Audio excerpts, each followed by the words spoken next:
Hola, buenos días a todas. Hoy vamos a continuar con este ratito de oración dedicado especialmente a la Eucaristía. Te acordarás que ayer te decía que vamos a dedicar las próximas meditaciones, hoy y toda la próxima semana, a meditar, a considerar sobre el misterio de la Santa Misa y la Eucaristía. Todo en torno a la fiesta de Corpus Christi que vamos a celebrar el próximo domingo.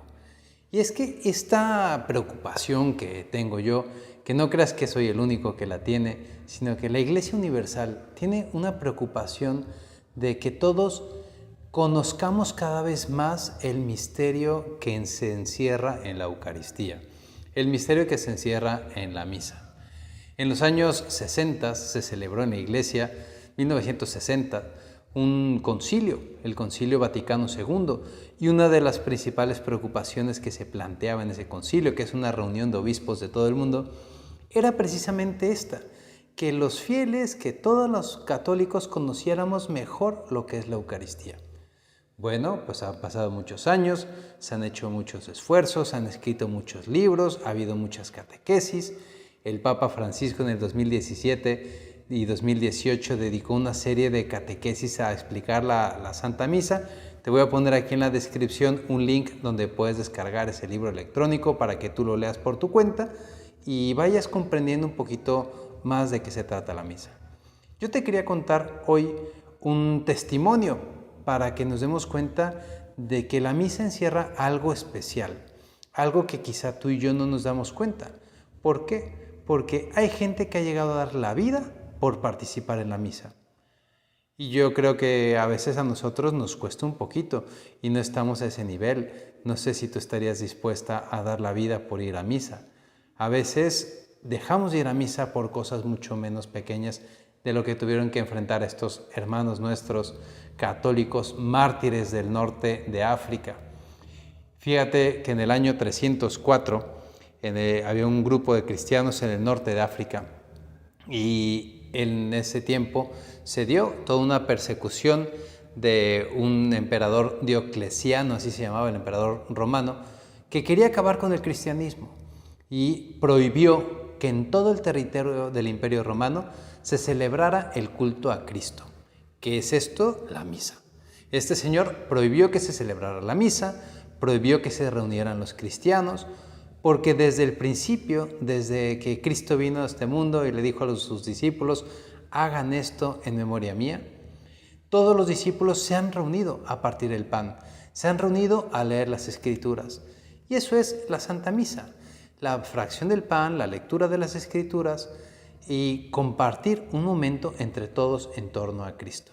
Desde el principio de la vida de nuestro Señor, desde que nuestro Señor ascendió al cielo, los cristianos han celebrado la misa. Pues pasaron muchos años y llegamos al año 304, donde ya se hacía y era cada vez más común.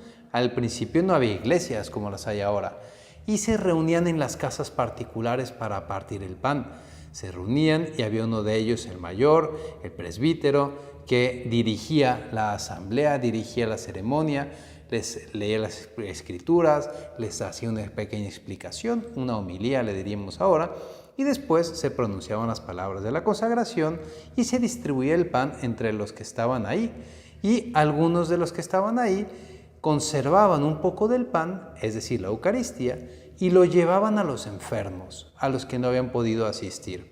Estos eran los llamados diáconos, que servían, ayudaban al presbítero en la atención de todos los cristianos. Año 304. Se reúnen un grupo de católicos en el norte de África.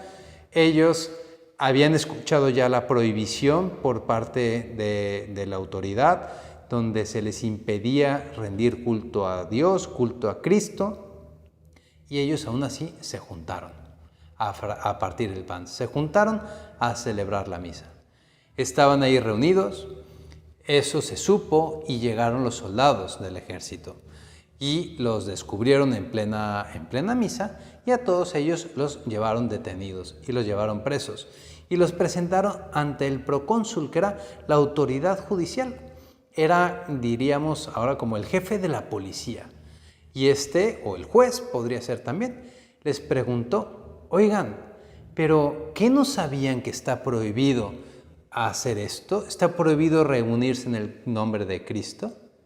¿Y qué crees que le respondieron estos? La respuesta fue unánime, es decir, todos dijeron lo mismo. Nosotros sin el domingo no podemos vivir.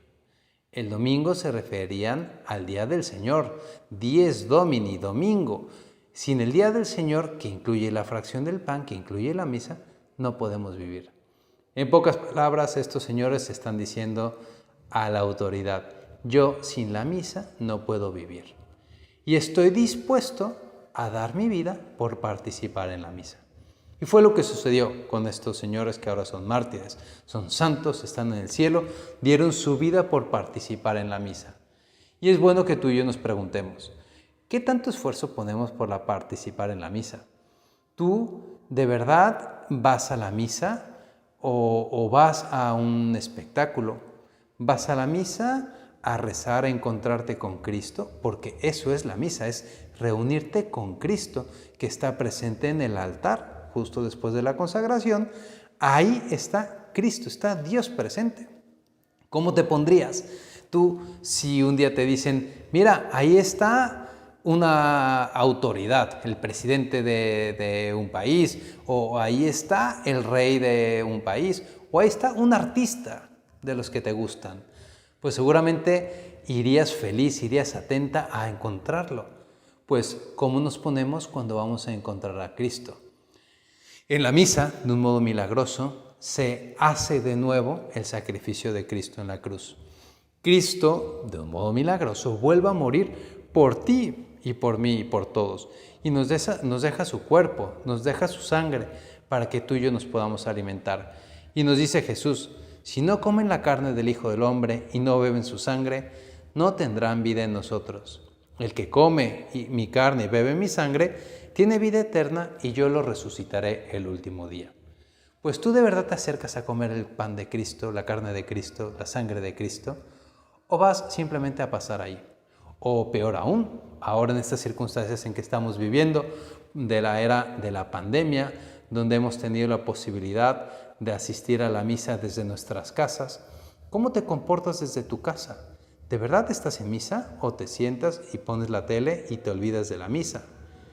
O es más, quizá ya llega el momento de que tú te plantees y le digas a tus papás, quizá ha llegado ya la hora de volver a la misa presencial. ¿Por qué? Porque no es lo mismo la misa presencial que la misa por internet, por YouTube, Facebook o lo que sea. No es lo mismo. ¿Por qué? Porque para empezar estás a distancia y Cristo quiere que estemos con Él. Y además, en tu casa no puedes recibir la comunión, mientras que si vas a la iglesia, puedes recibir la comunión. La misa no solo es estar con Cristo, sino es estar con todos los que Cristo quiere, es decir, con todos los hombres. Por lo tanto, es un acto comunitario. Por eso la misa suele ser con mucha gente, porque vamos todos a participar de esa gran alegría que es estar con Cristo. Cristo quiere estar con muchos de nosotros. Te invito a que hoy, terminando esta meditación, lo pienses y que quizá platiques con tus papás más adelante para ver si ya estás yendo a misa presencial o que les animes a pensar si no es el momento de volver a la misa presencial. Obviamente tenemos que poner todos los cuidados que están a nuestro alcance para no ir a enfermarnos, pero ya hemos visto que podemos ir a misa y es seguro. Ir a la misa es un lugar seguro. Así como vas a hacer compras, vas de viaje, vas a comer a restaurantes, pues también que no pierdas la oportunidad de recibir a Jesús en la Eucaristía. Que Dios te bendiga, que pases un bonito fin de semana y si el Señor nos lo permite, nos vemos el lunes para continuar con esta serie de meditaciones sobre la Santa Misa y la Eucaristía.